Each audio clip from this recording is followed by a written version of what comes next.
কোটি টাকা। তার ভিতরে আপনাদের জন্য বরাদ্দ কত এবং আপনারা কি পরিমাণ বিতরণ করেছেন? না, আমাদের বরাদ্দ খুব বেশি এখানে ছিল না, এবং কৃষি যেহেতু ছোট ছোট ঋণ, অনেকগুলো ব্যাংক তো আছে, আমাদের বরাদ্দ ছিল প্রায় 800 কোটি টাকা। আমরা কিন্তু 400 কোটি টাকার মতো এটা বিতরণ করি, প্রণোদনাটা বিতরণ করেছি। আচ্ছা। আর বাকিটাও আমরা করব। আমাদের সময় মার্চ পর্যন্ত ছিল, এটা কিছুটা বাড়ানো হয়েছে। আমরা এটা করেই যাব আর কি, বাংলাদেশ ব্যাংক থেকে সেই একটা আমরা বোঝাপড়ার মধ্যে আছি। স্পেশাল কোনো প্রোগ্রাম নিয়েছিলেন কিনা যে কৃষককে বা কৃষি বাঁচানোর জন্য? যে আপনাদের ন্যাশনাল ব্যাংক তো রেগুলার কিছু কাজ করেই, মানে তারা তো সর্ববৃহৎ বেসরকারি ব্যাংকের মধ্যে সর্ববৃহৎ, কৃষিতে তাদের অনেক অবদান, কিন্তু স্পেশাল করোনার জন্য স্পেশালি কোনো ইয়ে ছিল কিনা আপনাদের, যে স্পেশাল বলা যায় ওইরকম কিনা? উল্লেখ করার মতো কোনো করোনার জন্য আলাদাভাবে একটা প্রোগ্রাম করব সেভাবে হয়নি। আমরা যেটা করেছি, কৃষিতে ঋণের প্রবাহটা বাড়িয়ে দিয়েছি। প্রাধিকার ভিত্তিতে কৃষি ঋণকে আমরা এক্ষেত্রে কিন্তু স্যার কতগুলো ঝামেলা হয়, যেমন কৃষি ঋণ দিতে গেলে কৃষকের জায়গাটা খারিজ লাগে, জায়গাটা অনেক কিছু করতে হয়, জামানতের অনেক সময় সমস্যা হয়, গ্যারান্টারের সমস্যা হয়। এই যে জটিলতাগুলো, এগুলো স্যার আপনারা কিভাবে আপনারা না না আমরা ওই রকম ঝামেলাতে পড়িনি, এখনো আমরা ওভাবে দেখিও নি যে এটা একটা ঝামেলা হচ্ছে। আমাদের আরো আরো একটু বলি, আমরা এখানে জামানতবিহীন ঋণ দিয়েছি, এবং সেগুলো কঠোর একটা মনিটরিং বলি বা তদারকি বলি, তার মাধ্যমে এগুলো যাতে আবার ঠিকমতো ব্যাংকে ফিরে আসে তারও ব্যবস্থা করেছি। কৃষি ঋণ আমরা বেশ কিছু মৌকুফও করেছি, উল্লেখযোগ্য পরিমাণে কৃষি ঋণ আমরা মৌকুফ করেছি। ওই যে বললাম আপনাকে, পুনঃতফসিলি করে এটাকে দীর্ঘায়ন করেছি। যেটা বলছিলেন যে জায়গা জমি সংক্রান্ত জটিলতা থাকে, এটা শুধু কৃষক কেন, এটা তো সব ঋণেই খারিজ একটা দীর্ঘমেয়াদী পদ্ধতি। যদিও এগুলো সরকার এখন অনেক সহজীকরণ করেছে, ডিজিটাইজেশনের আওতায় এগুলোকে নিয়ে এসছে, আপনার মিউটেশন এখন আর বেশি দিন লাগে না, আমরা এগুলো করেছি। ওই রকম কোনো জটিলতায় আমরা আসলে কৃষি ঋণ বিতরণের ক্ষেত্রে পড়ি। যেটা হয়েছে, কৃষির উৎপাদন বেড়ে বরং দাম কমে গিয়ে একটা বিপাক তৈরি হয়েছে। এখন স্যার এই যে মার্কেটে নেয়ার ক্ষেত্রে পণ্য, কৃষকের উৎপাদন তো ঠিক আছে বা উদ্বৃত্তই বলা চলে, মার্কেটে নেয়ার ক্ষেত্রে কি আপনাদের কোনো ভূমিকা আছে কিনা, যে আমরা নতুন এই জায়গাটাতে ভূমিকা নেই, কিন্তু এই জায়গাটাতে ভূমিকা এককভাবে পালন করা যায় না। এটা আমি একটু পরামর্শ রাখতে পারি যে মাঝপথে যারা এর বেনিফিটটা পেয়ে যায়, সেটা যাতে না পায়, যেটা কৃষক যাতে সরাসরি বেনিফিটেড হয়, সেরকম ব্যবস্থা থাকতে হবে।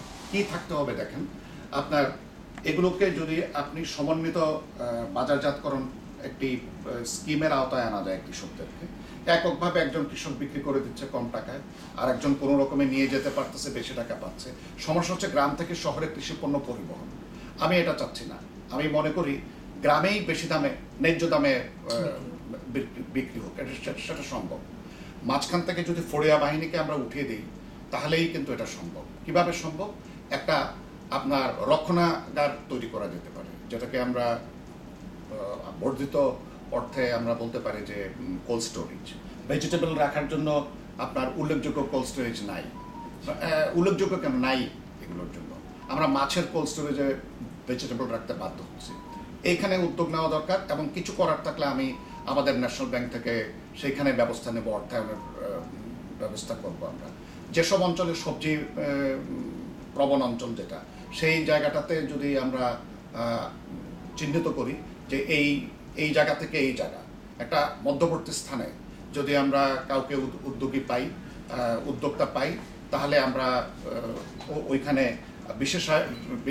বিশেষায়িত আপনার হিমাগার তৈরির কথা বলবো, আমরা অ্যাডভাইস করবো যে আপনারা এখানে এটা করুন, আমরা অর্থায়ন করবো।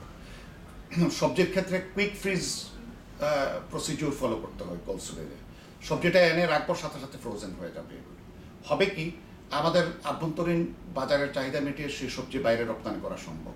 কৃষিতে যে অপার সম্ভাবনা, আমি যেটা বললাম, আমি নিজে অভিজ্ঞতা অর্জন করেছি। এই যে ঢাকায় থেকেও আমার গ্রামের বাড়িতে যে সমস্ত জায়গা আছে, এগুলো পতিত পড়েছিল, এগুলোকে কৃষির আওতায় আনার পরে আমি এখন, এটা প্রকৃত জায়গা নয় যে আপনার আমি বিস্তারিত বলবো, কিন্তু স্বাবলম্বী হওয়া সম্ভব। কৃষি উপার্জনের একটি ভালো বড় উৎস। স্যার এখানে কিছু কিছু ব্যাংক, যেমন ধরেন আপনার ফুল চাষি, তারপরে মনোহারীর দোকান, যাদের একেবারেই মানে কিছু নাই, এদেরকে বাঁচানোর জন্য কিন্তু নানা প্রোগ্রাম করেছে। তো সেক্ষেত্রে কি ন্যাশনাল ব্যাংকের অসম্ভব জুৎসই প্রোগ্রাম আছে। আমাদের প্রয়াত চেয়ারম্যান মহোদয় একটা নিজে উদ্যোগী হয়ে একটা ঋণ প্রকল্প করে গিয়েছেন, সেটা হচ্ছে দারিদ্র মুক্তি। এই দারিদ্র মুক্তি ঋণের আওতায় আপনি শুনে খুশি হবেন যে এর এখন সুদ হার মাত্র 3.50%, 3.5%, ইংরেজিতে যদি আমরা পার্সেন্টেজে বলি। এবং এইখানে আপনার কোনো প্রকার জামানত না নিয়ে আমরা ঋণ দিচ্ছি। প্রায় 21 কোটি টাকা ঋণ আমরা বিতরণ করেছি এবং উনি বলে গেছেন যাওয়ার আগে যে এটা জোরদার করো। আমরা সেখানে ট্রাক্টর পর্যন্ত চলে এসেছি। 23 লক্ষ টাকার দামের ট্রাক্টর, 100 ট্রাক্টর আমরা বিতরণের জন্য রেডি করেছি। এটা কর্ণফুলী লিমিটেডের সাথে আমাদের একটা সমঝোতা চুক্তির মাধ্যমে এটা আমরা নিয়ে এসেছি আমাদের মধ্যে। তারা 100 ট্রাক্টর পর্যন্ত একটা নির্দিষ্ট দামে আমাদেরকে সরবরাহ করবেন, এটা কৃষকদের মাঝে বিতরণ হবে।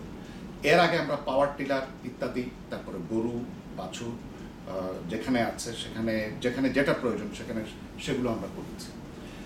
আর হলো এই ঋণটির বৈশিষ্ট্য হচ্ছে এটা প্রধানত কৃষিখাতেই যাচ্ছে প্রকারান্তরে, যদিও উনি বলেছেন সকল পেশার, ক্ষুদ্র পেশার মানুষ এটা পাবে। যিনি রিক্সা চালাচ্ছেন, রিক্সার মালিক হবেন, এই উদ্দেশ্য নিয়ে এই ঋণ। যিনি ভাড়া দোকানে দোকানদারি করতেছেন, উনি যাতে একটা পূর্ণাঙ্গ দোকান পান সেখানে হয়। যিনি বর্গা চাষ করছেন চাষি হিসাবে, উনি যাতে নিজের এক খণ্ড জমি কিনে চাষ করতে পারেন, সেটাও এই স্কিমের আওতায় আছে। এটা কিন্তু খুব উল্লেখযোগ্য একটা মডেল হবে। আমরা খুব জোর দিয়ে এটা করতে চাচ্ছি। আমি আসছিলাম, আপনি প্রশ্নটা টেনে নিয়ে আসাতে এখনই বলে ফেললাম। ন্যাশনাল ব্যাংকের গ্রাহকদের জন্য এখন কি বলবেন যে এই যে আধুনিকতা, তারপর আপনার সিকিউরিটি, সাইবার সিকিউরিটি সবকিছু মিলিয়ে এটা অনেক কিছু বলার আছে, আমি এখন অগ্রিম বলতে চাই না। আমাদের ন্যাশনাল ব্যাংক আপনি 2 বছরের ভিতরে আপনার দেখবেন যে একটা সম্পূর্ণ নতুন ন্যাশনাল ব্যাংক পেয়ে যাবেন। এর লোগোতে আমরা পরিবর্তন আনছি আংশিক। আমাদের এই লোগোটা খুবই আমাদের একটা প্রিয় একটা লোগো সবাইরই। এর আংশিক পরিবর্তন নিয়ে এসেছি। আমাদের ট্যাগলাইন বলি আমরা, যে আমরা কি চাই সেটাতে নিয়ে আসছি। আমাদের নেটওয়ার্ক, শাখার নেটওয়ার্ক আমরা এবছরই 100 অনুমোদন নেব আমরা বোর্ড থেকে। 100 উপশাখা আমরা তৈরি করব, যাতে একদম অভ্যন্তরে গিয়ে মানুষকে ব্যাংকিং সেবার মধ্যে অন্তর্ভুক্ত করা যায়। এটা ইনক্লুশন, ফিনান্সিয়াল ইনক্লুশন, আমরা সেগুলো করব। আমাদের আরও আছে আধুনিক বলছেন, ডিজিটাইজেশনের ক্ষেত্রে আমরা ব্যাপক উন্নতির একটা পরিকল্পনা নিয়েছি এবং অনেকগুলো কাজ হয়ে গেছে। আমাদের কল সেন্টার কোনো উন্নতি নয়। এটা দেশের যে কোনো উন্নত দেশের ব্যাংকে একটা 24 ঘন্টা এবং বর্ষব্যাপী খোলা থাকে একটা কল সেন্টার থাকে। সেগুলো আমাদের এতদিন ন্যাশনাল ব্যাংকে সেটা ছিল না, সেটা আমরা করতে যাচ্ছি। আমরা রিটেল ব্যাংকিংয়ের জন্য আলাদা ডিভিশন, আলাদা জায়গা তৈরি করেছি। মানুষ ঘরে বসে ব্যাংকিং করতে পারে, সেজন্য ইন্টারনেট ব্যাংকিংয়ের যে রূপটা আপনারা এখন দেখছেন তার চেয়ে অনেক বর্ধিত কলে পরে আমরা সেগুলো করতে চাচ্ছি। মানুষ ব্যাংকে যাতে সাধারণ কাজের জন্য ব্যাংকে যাতে না যেতে হয় প্রত্যন্ত অঞ্চলের মানুষ, সেভাবে আমরা ব্যাংকিংটাকে, পুরো ন্যাশনাল ব্যাংকটাকে ঢেলে সাজানোর পরিকল্পনায় আমরা এরই মধ্যে অনেক দূর এগিয়ে গেছি। বছর 2 পরে আপনারা দেখবেন একটা সম্পূর্ণ নতুন একটি ন্যাশনাল ব্যাংক। চেষ্টা করব আমরা আমাদের 40 বছর পূর্তি, এখন আমরা 38 বছর শেষ করলাম, 29 বছরে আজকেই পা দিলাম। আপনি এমন একটা সময় এসছেন যেটা আমাদের আজকে কিন্তু বার্ষিকী। 23 মার্চ 1983 সনে আমাদের ব্যাংক আমরা প্রতিষ্ঠা করেছিলাম। এটা আমি 84 সনে ব্যাংকে জয়েন করে মাঝখানে অন্য ব্যাংকে কাজ করে এসেছি। যাই হোক, আমাদের 40 বছরের শুরুতেই আমরা এই ডিজিটাল ন্যাশনাল ব্যাংক নতুন একটা আঙ্গিকে জনগণকে আমরা উপহার দিচ্ছি। আমাদের গ্রাহকদেরকে অপার শুভেচ্ছা। তারা আমাদের প্রতি অবিরাম আস্থা রেখেই চলছেন। প্রতিনিয়ত আমানত বাড়ছে, প্রতিনিয়ত আমানতকারীদের সংখ্যা বাড়ছে। এটা এই ব্যাংক আমাদের ব্যাংক না, আমরা কাজ করি মানুষের হয়ে। আমরা এই একটা ধারণা নিয়ে আছি এবং সেবার মান উন্নয়নের লক্ষ্যে আমরা যতটুকু করা দরকার আমরা ততটুকু চেষ্টা করে চলব। এবং আমাদের সকল গ্রাহক, শুভানুদ্দায়ী, আমাদের পৃষ্ঠপোষক, আমাদের অনেকেই আছেন, আমরা হয়তো তাদেরকে জানি না, কিন্তু মনে মনে ন্যাশনাল ব্যাংককে ভালোবাসেন, কোনো না কোনোভাবে পৃষ্ঠপোষকতা করে যাচ্ছেন। ডেকে বলছেন যে ফান্ড আছে, আপনারা একটু নেন, ন্যাশনাল ব্যাংককে আমরা ভালোবাসি, এমনও উদাহরণ আছে। সেভাবে আমি তাদের সকলকে আজকে আমাদের এই 25টা বার্ষিকীতে, যেহেতু আপনারা চলে এসছেন, আমাদের এটা একটা সুযোগ। আমি সকলকে আমাদের ব্যাংকের সবার পক্ষ থেকে, পর্ষদের পক্ষ থেকে, আমি কোম্পানির সচিবেরও দায়িত্ব পালন করছি, একই সাথে আন্তরিক শুভেচ্ছা। আমাদের সকল গ্রাহক শুভানুদ্দায়ীরা ভালো থাকবেন এবং আমাদের সাথে থাকবেন। আমরা আপনাদের সেবা দিতে পেরে আনন্দ বোধ করি। আমাদের এইখানে কোনো ক্লান্তি নেই। ন্যাশনাল ব্যাংকের সার্থকতার একটাই জায়গা, সেবা প্রদানে আমাদের কোনো ক্লান্তি নেই, ব্যাংকের যারা আমরা কর্মকর্তা কর্মচারী আছি। অসংখ্য ধন্যবাদ, এই ব্যস্ত সময়ের মধ্যে সময় দিচ্ছেন আমাদেরকে। আপনাকেও ধন্যবাদ। আলাদা একটু খুলি, এটা তো